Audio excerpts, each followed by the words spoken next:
അടുത്തൊരു ചോദ്യം ഇങ്ങനെയായിരുന്നു. നിങ്ങൾ ആറാമത്തെ ചോദ്യം ഇതായിരുന്നു. Which of the following sentence is incorrect?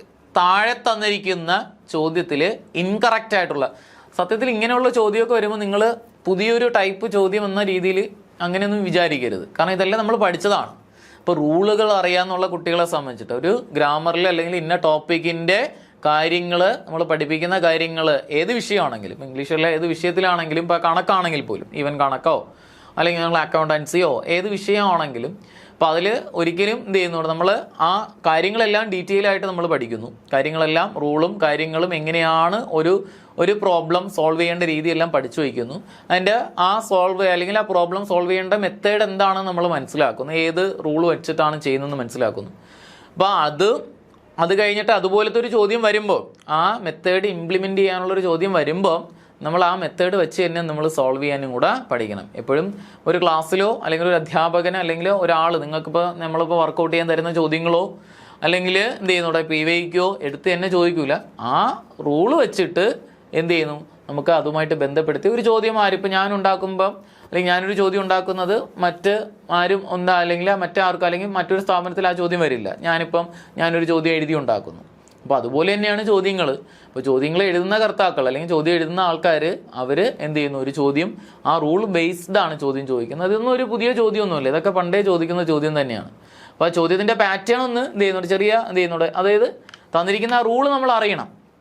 ആ റൂൾ അറിയണം. ആ റൂളിൽ ഫില്ലിംഗ് ദ ബ്ലാങ്ക്സ് അല്ല, ആ റൂള് വെച്ചിട്ടുള്ള ഓപ്ഷൻസ് തന്നിട്ടുണ്ട്. ആ റൂളിൽ അറിയാമെന്നുള്ള കുട്ടികളെ സംബന്ധിച്ചിട്ട് വളരെ എളുപ്പമാണ്. അപ്പോൾ ആ റൂള് മറന്നുപോയിട്ട് അയ്യോ ഇങ്ങനെ ഒരു ചോദ്യം അല്ലെങ്കിൽ മുമ്പല്ല പാറ്റേൺ അല്ല എന്ന് ചിന്തിക്കരുത്. ഇതൊക്കെ പഴയ രീതി തന്നെയാണ്. കണക്കാണെങ്കിൽ ഏത് വിഷയത്തിലാണെങ്കിലും നമ്മൾ പഠിക്കുന്നത് അതുപോലെ തന്നെയാണ് എന്ത് ചെയ്യുന്നത്, ടോപ്പിക്കിലെ റൂളുകളെല്ലാം വരുന്നത്. ആ റൂള് നന്നായിട്ട് പഠിച്ച് മനസ്സിലാക്കി വെച്ചിരിക്കും. ഇപ്പോൾ കോൺകോഡുമായിട്ട് ബന്ധപ്പെട്ട ഒരു ചോദ്യമാണ് ഈ ചോദിച്ചിരിക്കുന്നത്. അപ്പോൾ കോൺകോഡിലെ ഫസ്റ്റ് സബ്ജക്റ്റ് പ്രിഫറൻസ് കൊടുക്കുന്ന വാക്കുകൾ അറിയാമെന്നുള്ള കുട്ടികളെ സംബന്ധിച്ചിട്ടും ആ വാക്കുകൾ അനുസരിച്ച് അല്ലെങ്കിൽ ആ വാക്കുകൾ വരുന്ന സെൻറ്റൻസിൽ ഫസ്റ്റ് സബ്ജക്റ്റിൻ്റെ സിംഗുലാർ പ്ലൂറൽ അനുസരിച്ചാണ് അതിൻ്റെ ഉത്തരം വരേണ്ടത്, അല്ലെങ്കിൽ വെർബ് അല്ലെങ്കിൽ ഓക്സിലറി വരേണ്ടത് എന്നറിയാമെന്നുള്ള ഒരു കുട്ടിയെ സംബന്ധിച്ചിട്ട് ഈ ചോദ്യം നിഷ്പ്രയാസമാണ്. അപ്പോൾ അതുകൊണ്ട് ഇതൊരു പുതിയ പാറ്റേൺ ചോദ്യമോ ഒന്നുമല്ല, അത് തെറ്റിദ്ധാരണയാണ്. നോക്കിയേ which of the following sentence is incorrect? താഴെ തന്നിരിക്കുന്നതിൽ ഇൻകറക്റ്റ് സെൻറ്റൻസ് ഏത്? അപ്പം നമ്മൾ നോക്കിയോണേ, അക്കമ്പനീഡ് ബൈ, ഇത് നമ്മൾ പഠിച്ചതാണ്. എന്ത് ചെയ്യും, അക്കമ്പനീഡ് ബൈ ഈ വാക്ക് വരുന്ന സെൻറ്റൻസിൽ ആദ്യ സബ്ജക്റ്റിൻ്റെ ഫസ്റ്റ് സബ്ജക്റ്റിൻ്റെ സിംഗുലാർ പ്ലൂറൽ അനുസരിച്ച് വേണം ഓക്സിലറി വെർബ് അല്ലെങ്കിൽ മെയിൻ വെർബ് വരാൻ. ഓർമ്മയിലിരിക്കുമല്ലോ. നമുക്ക് ആ റൂൾ വെച്ചിട്ട് നമുക്ക് നോക്കാം. The chairman accompanied by his assistants is away on inspection. ഒന്നാമത്തേത് അക്കമ്പനീഡ് ബൈ വന്നിരിക്കുന്നു. ഫസ്റ്റ് സബ്ജക്റ്റ് ചെയർമാൻ സിംഗുലാർ ആണ്, ഈസും സിംഗുലാർ ആണ്. ഉത്തരം വരാം, അത് ശരിയാണ് അല്ലെങ്കിൽ ശരി വരാം. നമുക്ക് അടുത്തതും കൂടെ നോക്കാം ഇല്ലേ, ഇൻകറക്റ്റ് ഏതെന്നല്ലേ. അപ്പോൾ അത് ഉത്തരം ശരിയാണ്. അപ്പോൾ അത് നമുക്ക് ഇൻകറക്റ്റ് തെറ്റായിട്ടുള്ള ഏതെന്നാണ് ചോദിച്ചിരിക്കുന്നത്. അപ്പോൾ അത് ശരിയാണ്. അപ്പോൾ അതവിടെ നമുക്കിവിടെ ഉത്തരം ഇത് കറക്റ്റായിട്ടുള്ള കോൺകോഡിൻ്റെ അതേ റൂൾ വെച്ചിട്ട് എഴുതിയിട്ടുണ്ട്. അപ്പോൾ അത് ശരിയാണ്. നമുക്ക് തെറ്റായിട്ടുള്ള സെൻറ്റൻസ് ആണ് കണ്ടെത്തേണ്ടത്. രണ്ടാമത് നോക്കിയാണ് ദ ചെയർമാൻ എലോങ് വിത്ത് വരുന്ന സെൻറ്റൻസുകളിൽ ഫസ്റ്റ് സബ്ജക്റ്റിനനുസരിച്ച് ഉത്തരം എഴുതണം. ഫസ്റ്റ് സബ്ജക്റ്റ് ദ ചെയർമാൻ അനുസരിച്ച് ഉത്തരം എഴുതണം. His assistance has been away on inspection. നോക്ക്, ഹാസ് സിംഗുലാർ ആണ്, ചെയർമാൻ സിംഗുലാർ. ഉത്തരം വരാം, അല്ലെങ്കിൽ അതും ശരിയാണ്, ആ സെൻറ്റൻസും ശരിയാണ്. അപ്പോൾ ഇൻകറക്റ്റ് അല്ല, ശരിയായിട്ടുള്ള സെൻറ്റൻസാണ്. അപ്പോൾ ഇത് രണ്ടും ശരിയാണ്. നമ്മൾ ഓപ്ഷനിൽ അല്ലെങ്കിൽ ചോദ്യം ചോദിച്ചിരിക്കുന്നത് തെറ്റായിട്ടുള്ള സെൻറ്റൻസ് ആണ് കണ്ടെത്താൻ. അപ്പോൾ അത് രണ്ടും എന്തായാലും ഇവിടെ നമുക്ക് ഉത്തരമായിട്ട് വരുന്നില്ല. അടുത്ത ചോദ്യം നോക്കിയേ, ദ ചെയർമാൻ ടുഗദർ വിത്ത് വരുന്ന സെൻറ്റൻസിലും ഫസ്റ്റ് സബ്ജക്റ്റിനനുസരിച്ച് ഉത്തരം എഴുതാം. ദ ചെയർമാൻ അനുസരിച്ച് ദ ചെയർമാൻ സിംഗുലാർ ആണ്, അതുകൊണ്ട് ഇവിടെ വരുന്ന ഉത്തരം എന്തായിരിക്കണം, സിംഗുലാർ ആയിരിക്കണം. With his assistance was singular ആണ്, അതുകൊണ്ട് അതും ശരിയാണ്. ഈ സെൻറ്റൻസും ശരിയാണ്. ഇപ്പോൾ 3 സെൻറ്റൻസും ശരിയായി. നാലാമത്തെ നോക്കിയേ, ഇന്ന് പറഞ്ഞാൽ നാലാമത്തെ എഴുതി കളയല്ലേ, ചിലപ്പോൾ 4 ശരിയാണെങ്കിലോ എങ്കിൽ ആ ചോദ്യം ഒഴിവാക്കപ്പെടും. അതുകൊണ്ട് നമ്മൾ നാലാമത്തെയും വായിക്കുക. The chairman as well as his assistants are away on inspection. നോക്ക്, ആസ് വെൽ ആസ് വെച്ച് കണക്ട് ചെയ്താൽ ഫസ്റ്റ് സബ്ജക്റ്റ് അനുസരിച്ച് ഉത്തരം എഴുതുക. ഫസ്റ്റ് സബ്ജക്റ്റ് ചെയർമാൻ ആണ്, ചെയർമാൻ സിംഗുലാർ ആണ്, അതുകൊണ്ട് ഇവിടെ ആർ വരില്ല, ഈസ് ആണ് വരേണ്ടിയിരുന്നത്. അതുകൊണ്ട് ഏതാ ഉത്തരം, നമുക്ക് തെറ്റായുള്ള സെൻറ്റൻസ് ഏതാ, ഡി ഓപ്ഷനോട് ഉത്തരമായിട്ട് വരുന്നു. ഇതാണ് നമ്മൾ നോക്കേണ്ടത്. ഇങ്ങനെയാണ് ഒരു ചോദ്യം, വളരെ നിഷ്പ്രയാസം. കണ്ട, ഞാൻ ഈ പറയുന്ന രീതി നിങ്ങൾ നോക്കിയാൽ മതി, ചെക്ക് ചെയ്താൽ മതി. അപ്പോൾ ഇതേപോലെ നമ്മളൊന്ന് പറയാൻ ശ്രമിക്കുക. അപ്പോൾ നമുക്ക് ഉത്തരം വളരെ എളുപ്പത്തിൽ കിട്ടും. അപ്പോൾ നോക്കിയേ, എങ്ങനെയാണെങ്കിൽ ഫസ്റ്റ് സബ്ജക്റ്റ് പ്രിഫറൻസ് കൊടുക്കുന്ന വാക്കുകളൊന്ന് പറഞ്ഞു നോക്കിയേ, എന്നോടൊപ്പം പഠിച്ചേ. അപ്പോൾ കോൺകോർഡിന്റെ വളരെ പ്രാധാന്യമുള്ള 2 റൂളുകളിൽ ഒന്നാണ് ഫസ്റ്റ് സബ്ജക്റ്റ് പ്രിഫറൻസും അതുപോലെ തന്നെ സെക്കൻഡ് സബ്ജക്റ്റ് പ്രിഫറൻസും. ഇപ്പം ചില വാക്കുകൾ വെച്ച് 2 സബ്ജക്റ്റുകളെ ബന്ധിപ്പിച്ചാൽ അതിൽ ആദ്യം വരുന്ന സബ്ജക്റ്റിന്റെ സിംഗുലാർ പ്ലൂറൽ അനുസരിച്ച് ഉത്തരം എഴുതണം. അതിൽ ആദ്യം വരുന്ന സബ്ജക്റ്റിന്റെ സിംഗുലാർ പ്ലൂറൽ അനുസരിച്ച് ഉത്തരം എഴുതണം. ഏതൊക്കെയാ വാക്കുകൾ?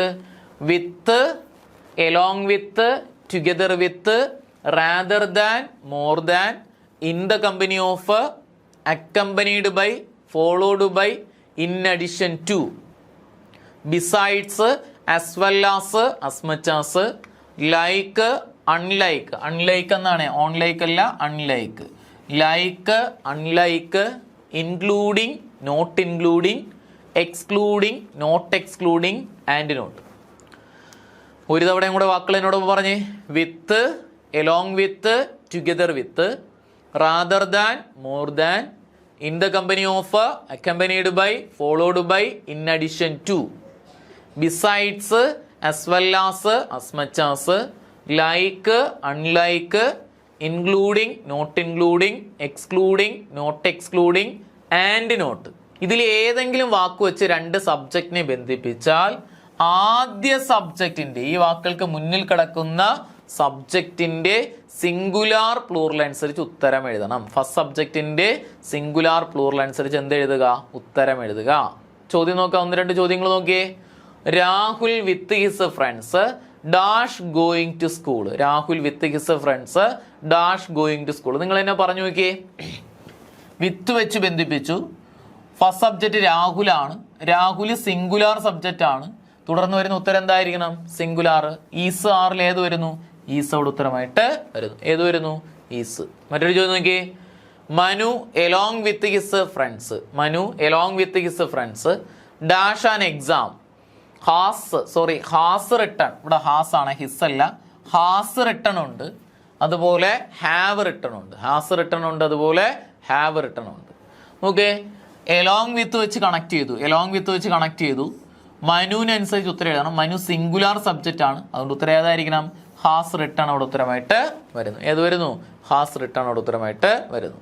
നോക്കിയ മറ്റൊരു ചോദ്യം നോക്കിയ ചോദ്യം ഇതാണ്. രാധ, നിങ്ങൾ അതിന് ഉത്തരം പറയണേ. രാധ എന്ത് ചെയ്യുന്നു? As well as. Radha as well as her friends dash singing songs. ഈസും ഉണ്ട്, ആറും ഉണ്ട്. ഉത്തരം പറഞ്ഞു നോക്കിയേ. ഈസും ഉണ്ട്, ആറും ഉണ്ട്. Radha as well as her friends dash singing songs. ഈസും ഉണ്ട്, ആറും ഉണ്ട്. ഉത്തരം പറഞ്ഞു നോക്കിയേ. രാധ നോക്ക്, as well as വെച്ച് ബന്ധിപ്പിച്ചിരിക്കുന്നു. ഫസ്റ്റ് സബ്ജക്റ്റ് രാധയാണ്. രാധ സിംഗുലാർ സബ്ജക്റ്റ് ആണ്, അതുകൊണ്ട് ഉത്തരം ഏത് വരണം? ഈസ് അവിടെ ഉത്തരമായിട്ട് വരണം. ഏത് വരുന്നു? ഈസ് അവിടെ ഉത്തരമായിട്ട് വരുന്നു. ക്ലിയർ ആയോ? ഓക്കെ ആണോ? നോക്കിയേ മറ്റൊരു ചോദ്യം ഇതാണ്. Name the parts of speech, classes the words. താഴെ ഒരു സെന്റൻസ് തന്നിട്ടുണ്ട്. In the following sentence. താഴെ ഒരു സെന്റൻസ് തന്നിട്ടുണ്ട്. ആ സെന്റൻസ് വായിച്ചു നോക്കിയിട്ട് അതിൻ്റെ ഓരോ പാർട്സും എന്തിനെയാണ് സൂചിപ്പിക്കുന്നത് താഴെ ഓപ്ഷൻ തന്നിട്ടുണ്ട്. അത് ഏത് പാറ്റേണിലാണ് കിടക്കുന്നത്? ഇപ്പോൾ ഷീ എന്ന് പറയുന്നത് എന്താണ്? സിങ്സ് എന്ന് പറയുന്നത് എന്താണ്? വെരി എന്ന് പറയുന്നത് എന്താണ്? വെൽ എന്ന് പറയുന്നത് എന്താണ്? ആ പാറ്റേണിൽ ഇതിൽ ഏത് പാറ്റേൺ ആണെന്ന് നിങ്ങൾ പറയണം. നമുക്ക് പാർട്സ് ഓഫ് സ്പീച്ചുമായിട്ട് ബന്ധപ്പെട്ട ഒരു ചോദ്യമാണ്. She sings very well. ഇത് ഏത്? നമുക്ക് ഒന്നാമത്തേൽ ഓപ്ഷൻസ് പലത് കിടപ്പുണ്ട്. പ്രൊനൗണ്, വേർബ്, ആഡ്വേർബ് ഇത് ചെയ്യുന്നൂടെ. പിന്നെ അതേപോലെ ഇത് ചെയ്യുന്നൂടെ ആഡ്വേർബ് എന്ന് തന്നെ കിടപ്പുണ്ട്. പ്രൊനൗണ്, വേർബ്, ആഡ്വേർബ്, അഡ്ജക്റ്റീവ് എന്ന് കിടപ്പുണ്ട്. പ്രൊനൗണ് അല്ലെങ്കിൽ നൗണ്, വേർബ്, ആഡ്വേർബ്, അഡ്ജക്റ്റീവ് എന്ന് കിടപ്പുണ്ട്. നൗണ്, വേർബ്, അതുപോലെ ആഡ്വേർബ് എന്ന് കിടപ്പുണ്ട്. ഏതാ? നമുക്ക് തന്നെ പറഞ്ഞു നോക്കാം. ഷീ എന്ന് പറയുന്നത് പ്രോനൗൺ ആണ്. ഷീ എന്ന് പറയുന്ന പ്രോനൗൺ ആണ്. സിങ്സ് എന്ന് പറയുന്ന വെർബാണ്. അപ്പോൾ പ്രോനൗൺ വരുന്ന 2 ഓപ്ഷനാണ്. സിങ്സ് എന്ന് പറയുന്ന വെർബാണ്. വെരി എന്ന് പറയുന്നത് ആഡ് വെർബാണ്. വെല്ലെന്ന് പറയുന്നത് എന്തുവാ? അഡ്ജക്റ്റീവ് ആണ്. അപ്പോൾ ഏതാ ഓപ്ഷൻ? ബി ഓപ്ഷനാണ് ഉത്തരം. ബി ഓപ്ഷൻ അല്ലെങ്കിൽ ബി എന്ത് ചെയ്യുന്നു? Very well. Sings very well അല്ല, ആഡ് വെർബ്, അഡ്ജക്റ്റീവ് അല്ല. ഇത് ആഡ് വെർബാണ്. ഇതും ആഡ് വെർബാണ്. കാരണം സിങ്സ് എന്ന് പറയുന്ന ഈ വെർബിനെ വിശേഷിപ്പിച്ച വാക്കാണ് വെല്ലെന്ന് പറയുന്നത്. അതുകൊണ്ട് ഇത് ആഡ് വെർബ്. ഇനി വെരി എപ്പോഴാണ് ആഡ് വെർബ് ആവണമെന്ന് നോക്കണം. അഡ്ജക്റ്റീവിൻ്റെയോ അല്ലെങ്കിൽ ആഡ് വെർബിൻ്റെയോ മുന്നിലായിട്ട്, അഡ്ജക്റ്റീവിൻ്റെയോ ആഡ് വെർബിൻ്റെയോ മുന്നിലായിട്ട് വെരി അല്ലെങ്കിൽ എന്ത് വന്നിട്ടുണ്ടോ നോക്കാം, സോ എന്ന വാക്ക് വന്നിട്ടുണ്ടെങ്കിൽ, വെരി അല്ലെങ്കിൽ സോ എന്ന വാക്ക് വന്നിട്ടുണ്ടെങ്കിൽ നമുക്ക് അവിടെ ഉത്തരം ഏത് എഴുതി കൊടുക്കുക? ആ വെരി അല്ലെങ്കിൽ സോ എന്ന് പറയുന്നത് ആഡ് വെർബിന്റെ കാറ്റഗറിയിൽ പെടുന്നു. വെരി അല്ലെങ്കിൽ സോ എന്ന് പറയുന്നത് എന്തിന്റെ കാറ്റഗറിയിൽ പെടുന്നു? Add verb. അപ്പൊ എന്താണ് ഈ അഡ്ജക്റ്റീവ്, എന്താണ് ആഡ് വെർബ് എന്ന് ചോദിച്ചു കഴിഞ്ഞാൽ വെർബിനെ വിശേഷിപ്പിക്കുന്ന വാക്കുകൾക്ക് പറയുന്ന പേരാണ് ആഡ് വെർബ്. നൗണിനെ വിശേഷിപ്പിക്കുന്ന വാക്കുകളാണ് അഡ്ജക്റ്റീവ്. ഇവിടെ നോക്കിയേ, ഷീ എന്ന് പറയുന്ന നൗണിനല്ല വെരി വെൽ എന്ന് പറഞ്ഞ് വിശേഷിപ്പിച്ചിരിക്കുന്നത്. വെരി വെൽ എന്ന് പറഞ്ഞ് വിശേഷിപ്പിച്ചിരിക്കുന്നത് സിങ്സ് എന്ന് പറയുന്നതാണ്. എങ്ങനെ പാടി എന്ന് ചോദിച്ചാൽ വെരി വെല്ലായിട്ട് പാടി. അപ്പം വെർബിനെ വിശേഷിപ്പിച്ച വാക്കുകളാണ് ആഡ് വെർബ്. അപ്പം വെരി എങ്ങനെ ആഡ് വെർബ് ആയെന്ന് ചോദിച്ചു കഴിഞ്ഞാൽ ഇവിടെ വെല്ല് ആഡ് വെർബാണ്. സിങ്സ് വെൽ എന്ന് പറയുന്നത്, സിങ്സ് എന്ന് പറയുന്നതിന് വിശേഷിപ്പിച്ച വാക്കാണ് വെൽ എന്ന് പറയുന്നത്. അതിനെ കുറച്ചും കൂടെ എംഫസൈസ് ചെയ്യാൻ വേണ്ടി വെരി എന്ന വാക്ക് ഉപയോഗിച്ചു. അതുകൊണ്ട് അതിന് വെരിയെ നമുക്ക് ആഡ് വെർബ് എന്ന് പറയാം. നിങ്ങൾ അല്ലെങ്കിൽ ഇങ്ങനെ പിടിച്ചാൽ മതി, അഡ്ജക്റ്റീവിൻ്റെയോ ആഡ് വെർബിൻ്റെയോ മുന്നിലായിട്ട് വെരി അല്ലെങ്കിൽ സോ എന്ന വാക്ക് വന്നിട്ടുണ്ടെങ്കിൽ ആ വാക്കിൽ നമുക്ക് എന്തെന്ന് വിളിക്കാം? ആഡ് വെർബ് എന്ന് വിളിക്കാം. വെരിയെയും സോയെയും നമുക്ക് എന്തെന്ന് വിളിക്കാം? Add verb. ഒരു എക്സാമ്പിൾ ഞാൻ പറഞ്ഞുതരാം. നോക്ക്, she sings very sweetly. She sings very sweetly. നോക്ക്, ഇതിനകത്ത് ഇതിന്റെ പാർട്സ് ഒന്ന് പറഞ്ഞു നോക്കിയേ. ഷീ എന്ന് പറയുന്നത് പ്രോനൗൺ ആണ്. ഇനി സിങ്സ് എന്ന് പറയുന്നത് വെർബാണ്. വെരി എന്ന് പറയുന്നത്, സ്വീറ്റ്ലി എന്ന് പറയുന്നത് ആഡ് വെർബാണ്. അതിന്റെ മുന്നിലായിട്ട് വെരി വന്നിരിക്കുന്നു. അതിനെ എന്തെന്ന് വിളിക്കാം? Add verb. എൽവയിൽ അവസാനിക്കുന്ന വാക്കുകളിൽ ആഡ് വെർബാണെന്ന് നമ്മൾ പഠിച്ചിട്ടുണ്ട്. അപ്പോൾ ഇതിന്റെ പാറ്റേൺ ഏതാ? പ്രോനൗണ്, വെർബ്, ആഡ് വെർബ് എന്ന പാറ്റേണിലാണ് കിടക്കുന്നത്. അപ്പോൾ വെരി വെൽ എന്ന് പറയുന്നത് ആഡ് വെർബുകളാണ്. വെരി വെല്ലിനെ വീണ്ടും വിശേഷിപ്പിക്കാൻ വേണ്ടി ഉപയോഗിച്ചു. അതുകൊണ്ട് അതിനെ ആഡ് വെർബ് എന്നാണ് വിളിക്കുന്നത്. ഓക്കെ, ഇപ്പം നൗൺ എന്താണെന്ന് ചോദിച്ചാൽ അറിയാം. എന്തിൻ്റെയും പേരുകൾ. ഇപ്പം Rahul, Ramu, pen, book, board, bag, ഇതിനെല്ലാം നൗൺ എന്ന് പറയുന്നു. രാജു, രാമു, തിരുവനന്തപുരം, ആപ്പിള് ഒക്കെ ഇനി നമ്മൾ എന്തെന്ന് വിളിക്കാം? നൗൺ എന്ന് വിളിക്കുന്നു. ഇനി എന്താണ് ഈ പ്രോനൗൺ എന്ന് പറഞ്ഞാൽ? നാമത്തിന് പകരം ഉപയോഗിക്കുന്ന വാക്കുകൾക്ക് വിളിക്കുന്ന പേരാണ് പ്രോനൗൺ. നാമത്തിന് പകരം ഉപയോഗിക്കുന്ന വാക്കുകൾക്ക് പറയുന്ന പേരാണ് പ്രോനൗൺ. ഏതൊക്കെയാ? I, we, you, he, she, it, they, ഇവയെ നമ്മൾ വിളിക്കുന്ന പേര് പ്രോനൗൺ. ഇവ കൂടാതെ വരുന്ന പ്രോനൗൺ ആണ് everybody, everyone, everything, somebody, someone, something, anybody, anyone, anything, nobody, no one, nothing, നണ്ണ്, അതുപോലെ ഈച്ച്, എവരി, ഇതിനെല്ലാം പ്രോനൗൺ എന്ന് വിളിക്കുന്നു. ഇതും പ്രോനൗണുകളാണ്. ഈ പറഞ്ഞതും പ്രോനൗണാണ്. അപ്പം ഈ പ്രോനൗണുകൾക്ക് പറയുന്ന പേരാണ് definite pronoun. I, we, you, he, she it, ഇതേക്ക് പറയുന്ന പേര് ഡെഫിനിറ്റ് പ്രോനൗൺ. എന്നാൽ ഞാൻ രണ്ടാമത് പറഞ്ഞ everybody, everyone, everything, somebody, someone, something, anybody, anyone, anything, nobody, no one, nothing, none, each, every, ആള്, ഇതിനെയൊക്കെ പറയുന്ന പേര് ഇൻഡെഫിനിറ്റ് പ്രോനൗൺ. എല്ലാം പ്രോനൗൺ ആണെങ്കിലും ഇതിനെ പ്രത്യേകിച്ച് വിളിക്കുന്ന പേര് ഇൻഡെഫിനിറ്റ് പ്രോനൗൺ. ഇനി എന്താണ് വെർബ് എന്ന് ചോദിച്ചാൽ പ്രവൃത്തിയെ സൂചിപ്പിക്കുന്ന വാക്കുകളാണ് വെർബ്. ആക്ഷൻ വേർഡ്സ് ഇത് ചെയ്യുന്നുണ്ട്. വാക്ക്, ഡാൻസ്, സിങ്, ഗോ, അതേപോലെ സോൾവ്, റൈറ്റ് എന്നൊക്കെ പറയുന്ന എല്ലാം എന്തിനെ സൂചിപ്പിക്കുന്നു? വെർബുകളെ സൂചിപ്പിക്കുന്നു. ഇനി എന്താണ് അഡ്ജക്റ്റീവ്? നാമത്തിന്റെ വിശേഷണം പറയുന്ന വാക്കുകളാണ് adjective. Quality or a quantity of noun is known as adjective. Beautiful, handsome, clever, wonderful, small, big, large, ഇങ്ങനെയൊക്കെ പറയുന്നതിനൊക്കെ നമ്മൾ പറയുന്നത് അഡ്ജക്റ്റീവുകളാണ്. നാമത്തിന്റെ വിശേഷണം പറയുന്നു. എന്നാൽ എന്താണ് ആഡ് വെർബ്? ഈ ആഡ് വെർബ് കണ്ടെത്താൻ എളുപ്പമാണ് കേട്ടോ. മിക്ക ആഡ് വെർബുകളും എൽവയിൽ അവസാനിക്കും. അതായത് ഈ അഡ്ജക്റ്റീവുകളൊക്കെ, ഇപ്പോൾ ബ്യൂട്ടിഫുൾ എന്ന് പറയുന്ന അഡ്ജക്റ്റീവ് ആണെന്ന് പറഞ്ഞു, ഹാൻസം എന്ന് പറയുന്ന അഡ്ജക്റ്റീവ് ആണെന്ന് പറഞ്ഞു, ടോൾ, ബിഗ്, സ്മോൾ ഒക്കെ അഡ്ജക്റ്റീവ് ആണെന്ന് പറഞ്ഞു. ഈ അഡ്ജക്റ്റീവുകൾ എൽവയിൽ അവസാനിച്ചാണ് പറയുന്നതെങ്കിൽ അതെല്ലാം ആഡ് വെർബായിട്ട് മാറും. ഇപ്പോൾ ബ്യൂട്ടിഫുൾ എന്ന് പറയുന്നതിന് പകരം ബ്യൂട്ടിഫുള്ളി ആയപ്പം അത് ആഡ് വെർബാവും. ഹാൻസം എന്നതിന് പകരം ഹാൻസംലി എന്ന് എഴുതിയാൽ ആഡ് വെർബായിട്ട് മാറും. അല്ലേ? വണ്ടർഫുൾ എന്നതിന് പകരം വണ്ടർഫുള്ളി എന്ന് എഴുതിയാൽ ആഡ് വെർബായിട്ട് മാറും. അപ്പോൾ വെർബിനെ വിശേഷിപ്പിക്കുന്ന വാക്കുകളാണ് ആഡ് വെർബ്. സ്വീറ്റ്ലി എന്നാണ് കേട്ടോ. സ്വീറ്റ്ലി എൽവൈ ഉണ്ട്. Cleverly, very, so, beautifully, wonderfully, ഇതിനെല്ലാം ഹാൻഡ്സംലി, ഇതിനെല്ലാം നമ്മൾ വിളിക്കുന്ന പേര് ആഡ് വെർബ് എന്നാണ്. വെർബിനെ വിശേഷിപ്പിക്കുന്ന വാക്ക്. ഇനി കൺജങ്ഷൻ എന്ന് പറഞ്ഞാൽ വാക്കുകളെയോ സെന്റൻസുകളെയോ യോജിപ്പിക്കാൻ വേണ്ടി ഉപയോഗിക്കുന്ന വാക്കുകളാണ് കൺജങ്ഷൻ. ഓക്കെ, ഏതൊക്കെയാ? And, but, or, either or, neither nor, not only but also, if, unless എല്ലാം കൺജങ്ഷൻ. വാക്കുകളെയോ സെന്റൻസുകളെയോ യോജിപ്പിക്കുന്ന വാക്ക് കൺജങ്ഷൻ. ഇനി എന്താണ് ഇന്റർജങ്ഷൻ? ആശ്ചര്യ രൂപേണ പറയുന്ന വാക്കുകളാണ് ഇന്റർജങ്ഷൻ. ആശ്ചര്യത്തെ സൂചിപ്പിക്കുന്നു. ഓ, അലാസ്, വാവ്, ബ്രാവോ ഇങ്ങനെയൊക്കെ പറയുന്ന വാക്കുകൾക്ക് ഇന്റർജങ്ഷൻസ് എന്നാണ് പറയുന്നത്. ആശ്ചര്യം, ഇത്തരം വാക്കുകൾ കഴിഞ്ഞാൽ ആശ്ചര്യചിഹ്നം വരും. അടുത്ത എന്താ? പ്രിപ്പോസിഷൻ. സെന്റൻസുകൾക്ക് പൂർണ്ണത നൽകാൻ വേണ്ടി ഉപയോഗിക്കുന്ന വാക്കുകളാണ് preposition. In, of, at, with, since, for, by ഇതിനെയൊക്കെ പറയുന്ന പേര് പ്രിപ്പോസിഷൻ. അപ്പം ഇതാണ് പാർട്സ് ഓഫ് സ്പീച്ചിൽ വരുന്ന ഭാഗങ്ങളും അവയുടെ പേരും അവയെ ഉദാഹരണങ്ങളും. എന്നാൽ കുറച്ച് ചോദ്യങ്ങൾ നോക്കിയേ. പാർട്സ്, നൈം ഓഫ് അല്ലെങ്കിൽ name the parts of speech in the following sentence. താഴെ തന്നിരിക്കുന്ന ഓരോ സെന്റൻസിന്റെയും പാർട്സ് നിങ്ങളൊന്ന് പറയണം. ചോദ്യം ഇതാണ്: ഷീ സിങ്സ് വെൽ അല്ലെങ്കിൽ സ്വീറ്റ്ലി. She sings sweetly. നിങ്ങൾ പാർട്സ് നേരത്തെ പോലെ ഒന്ന് പറഞ്ഞു നോക്കിയേ. ഹി ആണ്. ഹി എന്ന് പറയുന്നത് എന്തുവാ? പ്രോനൗണ്. നമ്മൾ എഴുതി നോക്കാം, പ്രോനൗണ്. സിങ്സ് എന്ന് പറയുന്നത് എന്തുവാ? വെർബ്. സ്വീറ്റ്ലി എന്ന് പറയുന്ന എൽവയിൽ അവസാനിച്ച്, എൽവയിലുണ്ട്, എൽവയിൽ അവസാനിച്ച് എന്താ? അത് ആഡ് വെർബ്. അപ്പൊ നമുക്ക് ഇത് എങ്ങനത്തെ പാറ്റേൺ വന്നിരിക്കുന്നു? എങ്ങനത്തെ പാറ്റേൺ വന്നിരിക്കുന്നു? പ്രോനൗണ്, അതേപോലെ plus verb plus adverb എന്ന പാറ്റേണിലാണ് വന്നിരിക്കുന്നത്. അടുത്ത ചോദ്യം നോക്കിയേ. They are playing cricket.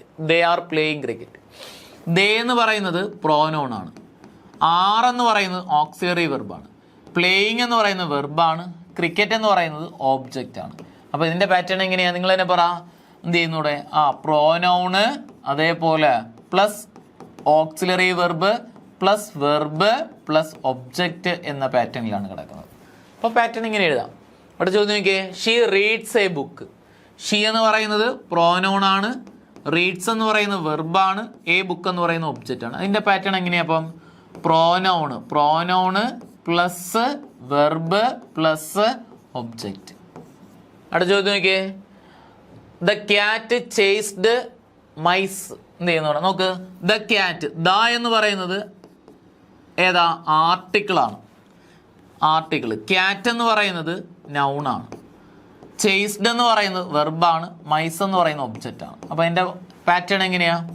Article plus article plus subject plus അല്ലെങ്കിൽ നൗണ്, സബ്ജക്റ്റ് അല്ലെങ്കിൽ noun plus verb plus object. ഇങ്ങനെയാണ് കിടക്കുന്നത്. അടുത്ത് നോക്കിയേ. She is very beautiful. She എന്ന് പറയുന്നത് പ്രോനൗൺ ആണ്. ഈസ് എന്ന് പറയുന്നത് ഓക്സിലറി വെർബ് ആണ്. വെരി എന്ന് പറയുന്നത് എന്തുവാ? അഡ്ജക്റ്റീവ് ആണ്. ബ്യൂട്ടിഫുൾ എന്ന് പറയുന്നത് എന്ത് ചെയ്യുന്നു? ഏതാ? വെരി എന്ന് പറയുന്നത് അഡ്ജക്റ്റീവ് അല്ല, ആഡ് വെർബ് ആണ്. ബ്യൂട്ടിഫുൾ എന്ന് പറയുന്നത് അഡ്ജക്റ്റീവ് ആണ്. അപ്പോൾ ഇതിൻ്റെ പാറ്റേൺ എങ്ങനെയാ? നമുക്ക് ഷീ, അവിടെ ഷീ, അത് കഴിഞ്ഞിട്ട് ഷീ എന്ന് പറയുന്നത് പ്രോനൗണ്. ഇനി നോക്കിക്കോണേ, ഇവിടെ ഞാൻ ഈസ് ഓക്സിലറി എന്നാണ് പറഞ്ഞത്. ഇവിടെ വിസിബിളി ഈസ് എന്ന് പറയുന്ന ഓക്സിലറി ആണ്. പക്ഷെ ഈ സാധനത്തിൽ ഈസ് എന്ന് പറയുന്നതിൽ ഈസ് കഴിഞ്ഞിട്ട് ഒരു വെർബ് ഇല്ലാത്തത് കൊണ്ട് ഈസിന് നമുക്ക് എന്തെന്ന് പറയാം? മെയിൻ വെർബ് എന്ന് പറയാം. വെർബ് എന്ന് പറഞ്ഞാൽ മതി. ഈസ് എന്ന് പറയുന്നത് തന്നിരിക്കുന്ന ചോദ്യത്തിൽ ഈസ് കഴിഞ്ഞിട്ട് ഒരു മെയിൻ വെർബ് ഇല്ലാത്തതുകൊണ്ട് ഈസിന് നമുക്ക് എന്തായിട്ട് എടുക്കാം? മെയിൻ വെർബായിട്ട് എടുക്കാം. അപ്പോൾ വെർബ് എന്ന് പറഞ്ഞാൽ മതി. അപ്പോൾ എന്താന്ന് പറയുക? Pronoun plus verb plus add verb plus adjective. Add verb plus adjective. Clear ആണോ? അപ്പം ഇങ്ങനെയാണ് നമ്മൾ പാർട്സ് ഓഫ് സ്പീച്ച് പറയുന്നത്. അപ്പോൾ ഓരോ പാർട്ട് നമുക്ക് ഇങ്ങനെ കണ്ടെത്താൻ വേണ്ടിയിട്ട് പറ്റും. അടുത്തൊരു ചോദ്യം നോക്കിയേ. Use the appropriated tense of the verb in the bracket. എന്താണ്? ബ്ലാങ്ക്. തന്നിരിക്കുന്ന ബ്ലാങ്കിൽ ഉചിതമായിട്ടുള്ള ടെൻസ് ഫോം, ടെൻസുമായിട്ട് ബന്ധപ്പെട്ട ചോദ്യവും. ടെൻസൊക്കെ നമ്മൾ ചെറിയ ചെറിയ കോഡുകൾ വെച്ചിട്ടാണ് പഠിച്ചത്, അറിയാം ക്ലാസ് കാണുന്നവർക്ക്. ചോദ്യം ഇതാണ്: my brother dash in A bank since 2000. നോക്കിയോ, ഈസ് വർക്കിംഗ് ഉണ്ട്, അതേപോലെ വാസ് വർക്കിംഗ് ഉണ്ട്, അതുപോലെ ഹാസ് ബീൻ വർക്കിംഗ് ഉണ്ട്, അതുപോലെ ഹാഡ് ബീൻ വർക്കിംഗ് ഉണ്ട്. ഏതാ ഉത്തരമായിട്ട് വരുന്നത്? സിൻസ് അല്ലെങ്കിൽ ഫോർ വരുന്ന സെന്റൻസുകളിൽ ഉത്തരം ഹാസ് ബീൻ അല്ലെങ്കിൽ ഹൗ ബീൻ പ്ലസ് ING ആയിരിക്കണം. ഹാസ് ബീൻ അല്ലെങ്കിൽ ഹൗ ബീൻ പ്ലസ് ING. അങ്ങനെയാണെങ്കിൽ അത് വരുന്നു. അപ്പോൾ ഒരു സമയത്ത് തുടങ്ങി ഇപ്പോഴും തുടർന്നുകൊണ്ടേയിരിക്കുന്നു എന്ന് പറയാൻ വേണ്ടി ഹാസ് ബീൻ അല്ലെങ്കിൽ ഹൗ ബീൻ പ്ലസ് ING. എൻ്റെ സഹോദരൻ 2020 മുതൽ ഇന്ന ഒരു ബാങ്കിൽ ജോലി ചെയ്തുകൊണ്ടേയിരിക്കുന്നു, ഇപ്പോഴും തുടരുന്നു. അപ്പോൾ ഹാസ് ബീൻ പ്ലസ് ING. നമ്മൾ പഠിച്ചത് എങ്ങനെയാ? സിൻസ് അല്ലെങ്കിൽ ഫോർ വരുന്ന ഇതാണ് പഠിക്കേണ്ടത്. സിൻസ് അല്ലെങ്കിൽ ഫോർ വരുന്ന സെന്റൻസുകളിൽ ഉത്തരം ഏതാ? ഹാസ് ബീൻ അല്ലെങ്കിൽ ഹൗ ബീൻ പ്ലസ് ING ആയിരിക്കും. സിൻസ് അല്ലെങ്കിൽ ഫോർ വരുന്ന സെന്റൻസുകൾ ഉത്തരം ഏതാ? ഹാസ് ബീൻ അല്ലെങ്കിൽ have been plus ING. Present perfect കണ്ടിന്യൂസിനെ സൂചിപ്പിക്കുന്നു. ചോദ്യം നോക്കിയേ, ഒരു ചോദ്യം മോർ എക്സാമ്പിൾ നോക്കിയേ. I dash an exam for 2 hours. I dash an exam for 2 hours. Is writing ഓപ്ഷനിലുണ്ട്, വാസ് റൈറ്റിംഗ് ഓപ്ഷനിലുണ്ട്, അതുപോലെ ഹാസ് ബീൻ റൈറ്റിംഗ് ഓപ്ഷനിലുണ്ട്, അതുപോലെ ഹൗ ബീൻ റൈറ്റിംഗ് ഉണ്ട്. ഏതാ? ഇതാ 4 വന്നിരിക്കുന്നു, അതുകൊണ്ട് ഉത്തരം ഏതാ? ഐ പ്ലൂറൽ ആയതുകൊണ്ട് ഉത്തരം ഹൗ ബീൻ റൈറ്റിംഗ് അവിടെ ഉത്തരമായിട്ട് വരുന്നു. ഏത് വരുന്നു? ഹൗ ബീൻ റൈറ്റിംഗ് അവിടെ ഉത്തരമായിട്ട് വരുന്നു. അപ്പോൾ സിൻസ് അല്ലെങ്കിൽ ഫോർ വരുന്ന സെന്റൻസിൽ ഉത്തരം ഏതായിരിക്കണം? ഹാസ് ബീൻ അല്ലെങ്കിൽ ഹൗ ബീൻ പ്ലസ് ING ആയിരിക്കണം. മറ്റൊരു ചോദ്യം നോക്കിയേ. ചോദ്യം ഇതാണ്. Choose the incorrect one word for correct one word for free from mistakes. മിസ്റ്റേക്കുകൾ ഇല്ലാണ്ട് എഴുതുന്ന അല്ലെങ്കിൽ മിസ്റ്റേക്സ് ഇല്ലാത്തതിന് പറയുന്ന പേരെന്തെന്നാണ് ചോദിച്ചിരിക്കുന്നത്. ഏതാ? ഓപ്ഷൻസ് വായിച്ചിട്ട് പറഞ്ഞു നോക്കിയേ. ഏതാ? ഇൻഫാലിബിൾ ആണ്. ഏതാണ് ഉത്തരമായിട്ട് വരുന്നത്? സി ഓപ്ഷൻ ആണ്. ഇൻഫാലിബിൾ ആണ് ഉത്തരമായിട്ട് വരുന്നത്. തെറ്റുകൾ ഇല്ലാണ്ടിരുന്നു, മിസ്റ്റേക്സ് ഇല്ലാണ്ട് ഫ്രീ ഫ്രം മിസ്റ്റേക്സിന് പറയുന്ന വൺ വേർഡ് ആണ് ഇൻഫാലിബിൾ എന്ന് പറയുന്നത്.